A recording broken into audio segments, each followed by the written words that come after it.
pengertian PBB. Yang pertama yaitu sejarah PBB. Pada masa prasejarah, rakyat Indonesia sudah mulai dibebani dengan persembahan upeti atau penyerahan wajib dalam bentuk natura kepada para penguasa sebagai tanda pengakuan atas kepemimpinan dan bakti rasa syukur atas pengayoman dari penguasa tersebut. Dalam catatan sejarah, tidak ada negara otoriter maupun demokratis yang dapat bertahan hidup dan menjalankan roda kekuasaannya tanpa adanya pajak dari rakyat. Kemudian dasar hukum PBB. Dasar hukum PBB adalah Undang-Undang Nomor 12 Tahun 1985 sebagaimana telah diubah dengan Undang-Undang Nomor 12 Tahun 1994. Asas PBB yaitu memberikan kemudahan dan kesederhanaan, adanya kepastian hukum, mudah dimengerti dan adil, yang terakhir menghindari pajak berganda.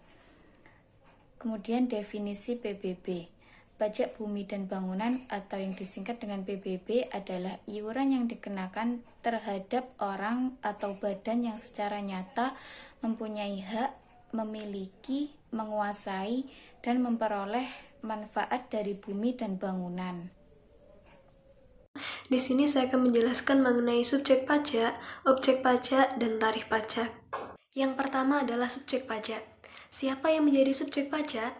Yang menjadi subjek pajak adalah orang atau badan yang secara nyata mempunyai suatu hak atas bumi dan memperoleh manfaat atas bumi dan memiliki atau menguasai serta memperoleh manfaat atas bangunan. Lalu bagaimana cara menjadi subjek pajak atau wajib pajak? Ada beberapa cara pendaftaran untuk menjadi subjek pajak atau wajib pajak. Orang atau badan yang akan mendaftarkan diri sebagai subjek pajak atau wajib pajak dan juga mendaftarkan tanah atau bangunan yang dimiliki harus mengisi suatu formulir yang disebut dengan SPOP atau Surat Pemberitahuan Objek Pajak, di mana SOP tersebut harus diisi dengan jelas, lengkap, dan juga tepat waktu. Dan pengembalian SPOP oleh wajib pajak bisa dilakukan dengan cara menyerahkannya langsung ke kantor pajak atau bisa melalui pos. Jika si wajib pajak tersebut terlambat mengembalikan SPOP maupun mengumpulkan SPOP akan tetapi pengisiannya salah meskipun tepat waktu, tetap akan dikenakan denda atau sanksi administrasi. Setelah itu, si wajib pajak akan menerima surat ketetapan pajak. Sedangkan proses pendataan bisa dilakukan melalui beberapa tahap, dan di sini saya akan menjelaskan 5 tahapan tersebut. Yang pertama, penyampaian dan pengembalian SPOP atau Surat Pemberitahuan Objek Pajak. Yang kedua, verifikasi data objek dan subjek pajak bumi dan bangunan. Yang ketiga, identifikasi data objek dan subjek pajak bumi dan bangunan. Yang keempat, penyusunan data awal pajak bumi dan bangunan. Dan yang terakhir adalah kegiatan pemutakhiran data pajak bumi dan bangunan. Yang kedua adalah objek pajak.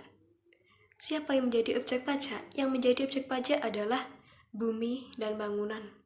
Yang termasuk ke dalam bumi adalah tanah dan perairan, seperti rawa-rawa, tambak, dan lain sebagainya. Lalu, yang termasuk ke dalam bangunan apa saja? Yang termasuk ke dalam bangunan antara lain jalan tol, kolam renang, taman mewah, dan fasilitas lain yang memberikan manfaat. Akan tetapi tidak semua objek pajak dikenakan pajak. Ada beberapa objek pajak yang tidak dikenakan pajak. Antara lain seperti objek pajak yang digunakan untuk semata-mata melayani kepentingan umum, bukan untuk mencari keuntungan. Dan yang kedua, objek pajak yang digunakan untuk kuburan, peninggalan sejarah atau peninggalan berbakala dan sejenisnya. Dan yang ketiga adalah objek pajak digunakan untuk melindungi hutan atau suaka marga satwa atau taman nasional dan lain sebagainya. Adapun faktor-faktor yang perlu diperhatikan dalam menentukan klasifikasi tanah adalah sebagai berikut. Yang pertama, letak. Yang kedua adalah peruntukan, yang ketiga adalah pemanfaatan, dan yang keempat adalah kondisi lingkungan dan lain-lain. Sedangkan faktor-faktor yang perlu diperhatikan dalam menentukan klasifikasi bangunan adalah sebagai berikut. Yang pertama adalah bahan yang digunakan, yang kedua adalah rekayasa, yang ketiga adalah letak, yang keempat adalah kondisi lingkungan dan lain sebagainya. Selanjutnya adalah tarif pajak. Berapa sih tarif pajak bumi dan bangunan? Tarif pajak yang dikenakan atas objek pajak bumi dan bangunan adalah sebesar 0,5%. Mengenai dasar pengenaan pajak dan cara penghitungan pajak akan dijelaskan oleh rekan saya. Yang selanjutnya yaitu dasar mengenai pajak. Yang pertama adalah dasar pengenaan pajak adalah nilai jual objek pajak atau NJOP. Yang kedua, besarnya nilai jual objek pajak atau NJOP ditetapkan setiap 3 tahun oleh Kepala Kantor Wilayah Direktorat Jenderal Pajak atas nama Menteri Keuangan dengan mempertimbangkan pendapat gubernur, bupati, wali kota, atau pemerintah daerah. Yang ketiga adalah dasar penghitungan pajak adalah yang ditetapkan serendah-rendahnya 20% dan setinggi-tingginya 100% dari nilai jual objek pajak atau NJOP. Yang keempat, besarnya persentase ditetapkan dengan peraturan pemerintah dengan memperhatikan kondisi ekonomi nasional. Penetapan nilai jual objek pajak atau NJOP adalah setahun sekali. Dalam penetapannya nilai jual, Kepala Kantor Wilayah Direktorat Jenderal Pajak memperhatikan akses Kepala Kantor Wilayah Direktorat Jenderal Pajak memperhatikan asas self-assessment. Yang dimaksud assessment value adalah nilai jual yang dipergunakan sebagai dasar penghitungan pajak. Contohnya, nilai jual suatu objek pajak sebesar 2 juta. Persentase nilainya 20%, maka besarnya 20% dikali 2 juta sama dengan 400.000. Yang selanjutnya adalah nilai jual suatu objek pajak sebesar 2 miliar. Persentase nilainya yaitu 40%, maka besarnya 40% dikali 2 miliar sama dengan 800 juta. Yang pertama, sebesar 40% dari NJOP untuk A. Objek pajak perkebunan, B. Objek pajak kehutanan, C. Objek pajak lainnya. Yang kedua, sebesar 20% dari NJOP untuk A. Objek pajak pertambangan, B. Objek pajak lainnya. Dasar-dasar penetapan nilai jual objek pajak atau NJOP.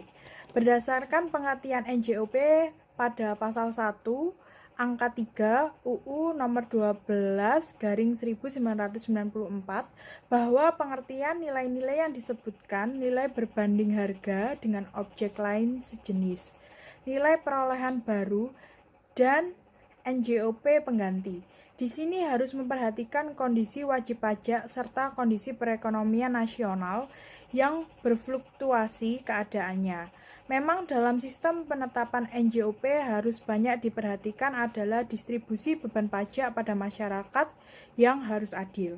Akan tetapi untuk menilai adil tidaknya distribusi beban pajak tersebut harus dilihat tolak ukur yang digunakan. Yang pertama adalah menggunakan prinsip kemampuan membayar. Yang kedua adalah prinsip pemanfaatan. 1. Dalam menentukan klasifikasi bumi atau tanah harus diperhatikan faktor-faktor sebagai berikut. A. Letak tanah atau bangunan.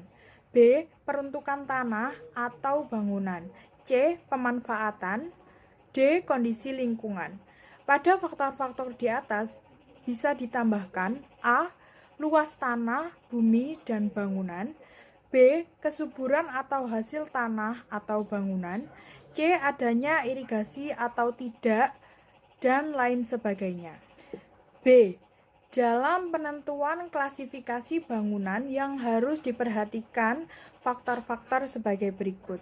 A. Bahan yang digunakan. B. Rekayasa. C. Letak, dan kondisi lingkungan lainnya. Subbab selanjutnya adalah nilai jual objek pajak dan tidak kena pajak. Nilai jual objek pajak ditentukan melalui perbandingan harga dengan objek lain yang sejenis atau nilai perolehan baru dan atau nilai objek pengganti. Besarnya nilai jual objek pajak ditentukan berdasarkan klasifikasi sebagai berikut ini. Yang pertama, objek pajak sektor pedesaan atau perkotaan. 2. Objek pajak sektor perkebunan. 3. Objek pajak sektor kehutanan atau hak pengusahaan hutan tanaman industri. 4. Objek pajak sektor pertambangan minyak dan gas bumi.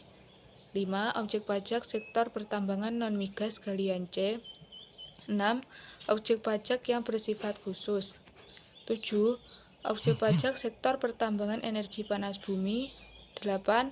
Objek pajak sektor pertambangan non-migas selain pertambangan energi panas bumi dan galian C. 9. Objek pajak sektor pertambangan yang dikelola berdasarkan kontrak karya atau kontrak kerjasama. 10. Objek pajak usaha bidang perikanan laut.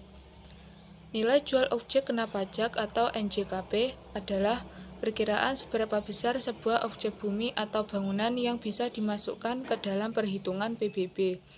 Dan sedangkan nilai jual objek pajak tidak kena pajak atau NJOP TKP merupakan sebuah batasan nilai tidak dikenakan pajak. Berdasarkan pengertian NJOP tersebut, terdapat beberapa pendekatan penilaian yang dapat dilakukan untuk menentukan besarnya NJOP, yaitu yang pertama, pendekatan data pasar atau market data approach. 2. Pendekatan biaya atau cost approach. 3. Pendekatan pendapatan atau income approach. Telah ditetapkan besarnya persentase untuk menentukan besarnya NJKP, yaitu sebesar 40% NJOP untuk 1. Objek pajak perkebunan, 2. Objek pajak kehutanan, 3. Objek pajak lainnya. Sebesar 20% dari NJOP untuk 1. Objek pajak pertambangan, 2. Objek pajak lainnya. Besarnya pajak terutang dihitung dengan cara mengalihkan tarif pajak dengan NJKP. PBB sama dengan tarif pajak dikali NJKP sama dengan 0,5% dikali persentase NJKP dikali NJOP sama dikurang NJOP TKP. Contoh, wajib pajak A mempunyai sebidang tanah dan bangunan, NJOP-nya senilai 20 juta dan NJOP TKP untuk daerah tersebut sama dengan 12 juta. Maka besar pajak yang terutang adalah PBB sama dengan 0,5% dikali 20% dikali 20 juta dikurang 12 juta sama dengan 8.000.